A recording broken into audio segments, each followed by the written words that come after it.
Ngibingelele kuwe mlaleli, ngiyathemba ukuthi aphila-ke. Mina ngisacela kuwe-ke laphana-ke ukuthi-ke uma ngabe usamusha-ke kulo-ke leli khasi-ke leli-ke wenze ukulungele-ke laphana-ke ungixhase-ke ucindezele-ke ibhathini subscribe nje okubiza imali kumahhala nje ukhiphe nesenti-ke elimnyama-ke leli-ke khonza ukwazi phela ukuthi-ke uthole nezinye-ke iy'ndaba-ke ezintsha-ke ngizolo ngiyifaka-ke kulo-ke leli khasi-ke leli-ke kusukela-ke manje-ke ukuze ngakuphuthi lezi ndaba ongawenza nje manje ukuthi-ke ungabe ucindezela-ke ibhathini usubscribe njengamanje-ke udaba kulethele lona-ke namhlanje-ke laphana lithi uNgizwe Mchunu wenze u-live-ke izolo-ke laphana-ke wakhe kwazwela-ke laphana-ke u-IFP na-ke veza-ke okuningi impela-ke okungaziwa-ke laphana-ke wakuveza-ke kodwa-ke mina-ke angifuni ukuthi-ke mina-ke wezwa ngami phela into nje udlala-ke ividiyo yakhe uzwele wena ukuthi-ke uthini-ke. Mina-ke ngicela phansi basizwele-ke le video le ungene ema-comment section uyofusha uvo lwakho ukuthi wena-ke ucabangani-ke ngalo-ke lolu daba-ke lolu-ke bese uyangixhasa-ke ucindezela-ke ibhathini subscribe nje akubiza imali kumahhala nje ukhiphe nesenti-ke elimnyama-ke leli-ke khonza ukwazi phela ukuthi-ke uthole nezinye-ke iy'ndaba-ke ezintsha-ke nje ngizolo ngiyifaka-ke kulo-ke leli khasi-ke leli-ke kusukela-ke manje-ke so ngokwenza njengamanje ukuthi ungabe ucindezela-ke ibhathini usubscribe njengamanje-ke nayo-ke le video-ke awuyithokozele. Kuyicala ukuthi singaba nondunankulu onama-portfolios amaningi kangaka, onekhulu eningi kangaka, while we are in the deepest crisis as a kingdom. Uzomela ukhetha isikhundla esisodwa baba.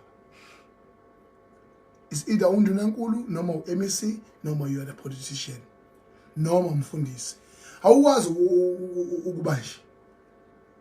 We have this is our ndunankulu. This is our ndunankulu. Yazi ngiyafisa ngathi ngabe nawe nawo lo muntu lo kancane lo sifiso ncane lo muntu usifiso ncane. Sinalo ndunankulu lo. Undunankulu wethu nje.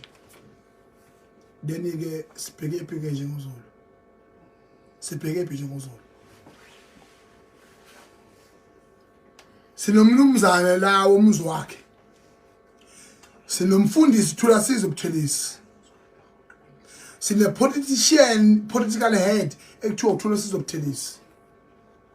Sino MEC political deployment wakwaKhokta. Sino ndunankulu wakwaZulu uThula Sizwe Buthelezi. And then what is the most prioritized position that you should be occupying? How do you call that? Not greediness. It's greediness. Ungabathenga bonke wenze noma ngabe yini Thula Sizwe yenza iqiniso kuZulu ukuthi ukuhloniphe. Yenza iqiniso kuZulu ukuthi ukuhloniphe. Ngoba abantu abanjengathi kanje ngungizwe mina umlando womchunu uyangazi. Khohlwa-ke nje. Akudlalelwa-ke nakimi. Akudlalelwa futhi kuZulu. Angisabe kufa, angisabe lutho, futhi umlando wami uyawazi.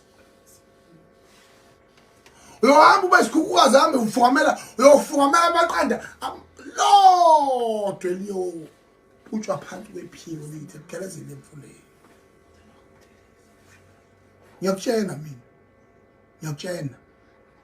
uZulu uya emanzini, uZulu uyacwila, uZulu ugcwele izipishi ngenxa yakho Thula Sizwe Buthelezi. Ngoba wena ufuna kube yihawu likaZulu. Ungayiphatha ezinye izikhundla, uphatha isikhundla esisodwa nje. Ube undunankulu kaZulu. Ukwazi kanjani ukuthi uze isikhundla esikhulu kangaka njengondunankulu kaZulu uphinde uvume izibi ikhundla lezi zamagundane, ikhundla engasile, ikhundla enodaka zobufundisi, zobu-MEC.